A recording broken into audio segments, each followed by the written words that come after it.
Hello, and welcome to Missouri Civil War. Today we conclude with a broad survey of what the Civil War and Union victory meant for Missouri. On April 9, 1865, Confederate General Robert E. Lee surrendered to Ulysses Grant at Appomattox Courthouse in Virginia. Weeks later, Rebel Commander Joe Johnston surrendered to William T. Sherman's troops in North Carolina. Finally, with Kirby Smith's surrender in the Trans-Mississippi West, Confederate defeat was complete. Yet there was no singular moment to mark the war's end in Missouri. In St. Louis, Union Colonel E.B. Alexander issued a series of orders on April 18th, 21st, 22nd that instructed fellow provost marshals to cease recruiting operations, to end their business arrangements, to discharge employees, to return clothing and equipment to the nearest quartermaster. Federal demobilization meant that troops that had come to Missouri from Illinois, Iowa, and beyond would return home in fairly short order. As a loyal state that had never left the Union, Missouri would not suffer the kind of military occupation witnessed in the Deep South. It's probably more accurate to think of the Civil War in Missouri as finally burning itself out. I think that fire gives us a useful metaphor for the post-war history. The Union Army had so long ago seized control of the state, but struggled to retain its tenuous hold against the fierce hostility of Southern sympathizers. Guerrilla violence raged across the state. But the military struggle was just one of the dramatic changes we've seen over the past several weeks. Even after the flames died down, there remained embers of hostility smoldering in many places. As with fire in the natural world, there comes new life. With the freedom that African Americans will see. Emancipation transformed Missouri society, as we learned in the last video, but real tensions persisted. And furthermore, the radical program enshrined in the 1865 Constitution seemed likely to revive these embers into a new kind of conflagration. Today we consider the long shadow cast by the Civil War. The thick smoke of memory, to continue this fire metaphor, hangs over the state for year after year. You may recall that in the early part of the course, I emphasized how Missouri often stood as the flashpoint in national debates over slavery and its fate in the West. I'd argue that if you want to understand the deep challenges that Americans faced in the post-war period, Missouri gives you an apt microcosm. The fighting here had been so local and intimate, and as a result, incredibly brutal. One of the questions that continues to animate my own research is, how did people rebuild their lives in the wake of such changes and in such close proximity to so many of their former enemies? For some Missourians, it wasn't clear that the Civil War actually came to an end. Rather than surrender to Union forces, Joe Shelby, the Confederate general from Missouri, led his so-called Iron Brigade into Mexico. They offered their services to Emperor Maximilian, the Frenchman who had taken power there. The undefeated rebel, Shelby became a kind of hero to many Southerners. Yet he wasn't alone in fleeing the United States. In Mexico, many Missourians, including Thomas Reynolds, the exiled rebel governor, planned to start anew. Eventually, though, most came back. Reynolds returned to St. Louis in the spring of 1868 and resumed his law practice. On May 26, 1869, he returned to Joseph McClurg, Missouri's sitting governor, the great seal of the state, which he had kept in his possession since 1863. For a great many refugees who streamed back into Missouri in 1865, they found that little or nothing remained of their old homesteads. Amid the desolation of the burnt district, several survivors came back and saw only a single chimney left standing. In much of Missouri, the shooting did stop, for the most part, by the spring of '65. Elsewhere, marauding guerrillas continued to roam. Along the Kansas border, John Atkinson, the sheriff of Bates County, wrote to Governor Thomas Fletcher, "The bushwhackers are numerous in this county.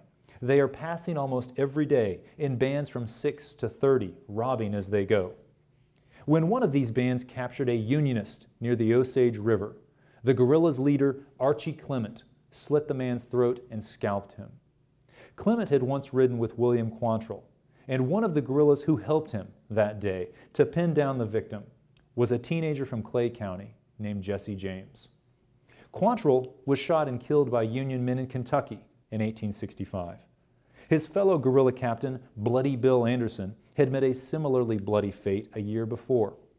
The Union forces who killed Anderson were so pleased with his death that they dragged his corpse to the nearest photography studio to document the occasion. Like most veterans of the Union and Confederate armies, some guerrillas made the successful transition to civilian life. Others, famously, did not. Within a decade, Jesse James's exploits as a robber of banks and trains made him perhaps the most famous Missourian on earth. The growing legend of Jesse James tells us something about post-war Missouri and the way that people continue to refight the war long after 1865. James's fame owed much to the efforts of Kansas City newspaperman John Edwards, who lionized him as a defender of family, home, and ordinary Missourians. Although much was made of Jesse James as a kind of American Robin Hood who robbed from the rich and gave to the poor, biographer T.J. Stiles makes a convincing case that much of James's legendary appeal came from his wartime background and the ways that Edwards emphasized his Southern sympathies to speak directly to former Confederates. For many Unionists, Jesse James and his gang of former bushwhackers were no better than ordinary criminals. Critics blamed him for almost single-handedly perpetuating Missouri's dark reputation as the robber state. As an aside, this abiding interest in former Missouri guerrillas is something that I can't help but notice. If you look at Hollywood and the fiction that they choose to make into films, you see how these guys have become the prism through which many people have learned about the Civil War in Missouri. In addition to Jesse James, who not long ago was revived by fellow Missourian Brad Pitt, we've had Clint Eastwood's the outlaw Josie Wales, the vengeful Missouri farmer who takes up arms against murderous Kansas Jayhawkers.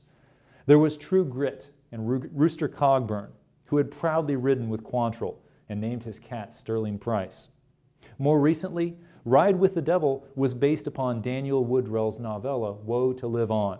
It takes a more nuanced approach, looking at the perspective of a German-American settler and a slave named Holt. Yet it too keeps guerrillas as the focus. Make of this what you will, but it remains clear that Hollywood's fascination with Missouri's guerrilla war goes on and is not likely to go away. The divisions over the meaning of Jesse James spoke to a larger tension about the future of Missouri. The radicals who crafted that new state constitution in 1865 were eager to modernize and to attract immigrants and investment. And to a considerable extent, this happened after the war. Waves of immigrants washed upon the state from 1865 through 1873. By 1870, the state's population had doubled, and it would double again by 1880. Most of these newcomers were coming from northern states, many of them Union veterans.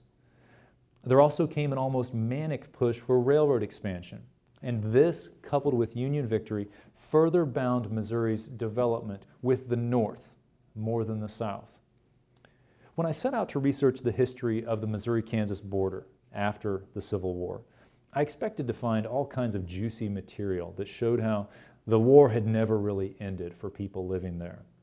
As a basketball fan, I knew that's what had happened, except that's not what I found at first. Instead, I read newspaper after newspaper in which editors emphasized the need to let bygones be bygones. Peace, forgiveness, reconciliation, these became the dominant themes for local boosters. Rehashing the war simply wasn't good for business or attracting immigrants, and they therefore downplayed the nastiness of Missouri's Civil War. Boosters worked hand in glove with Union and Confederate veterans to craft a memory of the war that was accessible to both sides. In many ways, they stripped the conflict of its central meanings. Gone were secession, federalism, and slavery, and in their place there remained a celebration of veterans' mutual heroism and sacrifice. Missouri women, including the members of the Daughters of the Confederacy, played a key role in crafting public memory of the war. Eventually, of course, I found plenty of evidence of Missourians who didn't subscribe to this booster selective memory. There were a lot of folks who continued to nurse hard feelings for a long time. Some argued against the notion that the ugliness and the brutality that they had faced ought to be forgotten. Wrote Francis Fristo Twyman, "Some contend that it serves no good purpose to chronicle such deeds of outlawry and cruelty." Why? Isn't this a part of the history of the Civil War? I'll close with an anecdote that I think shows how the war continued to loom for a very long time. At the close of the 19th century, Frank James and several of the men who had fought with William Quantrill decided that it was time to come forward and hold a public celebration of their part in the Civil War. Ever since veterans groups and civic boosters had begun to memorialize the war on Decoration Day and July 4th, these guerrillas had not been a welcomed part of those rituals. Perhaps they were, but looking through Missouri newspapers, I haven't found them. By 1898, however, the old guerrillas decided that their time had come. Several former Confederates by now had claimed some of Missouri's highest offices, including Governor John Sabington Marmaduke and both of its U.S. senators. For more than 30 years, Quantrill's raiders would gather somewhere in rural Jackson County for a weekend picnic. Their reunions drew huge crowds of onlookers and well-wishers. Even Harry Truman later claimed to have visited one of these reunions. The former guerrillas came together to eat, dance, and share war stories, but they insisted that these weren't political gatherings. They too shared in this spirit of reconciliation and forgiveness. No matter, the fact that these guys reunited in public in such a proud way was inescapably political. Unionists in Missouri couldn't help but take notice. And although the guerrillas declared that they too would gladly shake the hand if any old Federal would turn up at the reunion, I never found evidence of Union veterans who took them up on the offer. You can imagine how the survivors of the Lawrence Massacre looked upon these affairs. The Quantrill men reunions, said one Kansan, are the last wrigglings of the dying snake's tail. There was an unmistakable defiance about the reunions too. The Quantrill men, for their part, made no apology for the raid upon Lawrence. It was no coincidence that many of their yearly picnics fell on or very near the anniversary of that 1863 attack.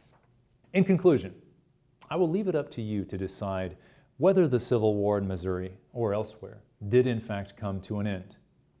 I think that you can still find parts of this history are still very much with us today. On behalf of Missouri State University Outreach, I thank you for taking this course. I hope that it's been an interesting and informative experience. I've certainly enjoyed sharing this rich history with you, and I wish you all the best. So long.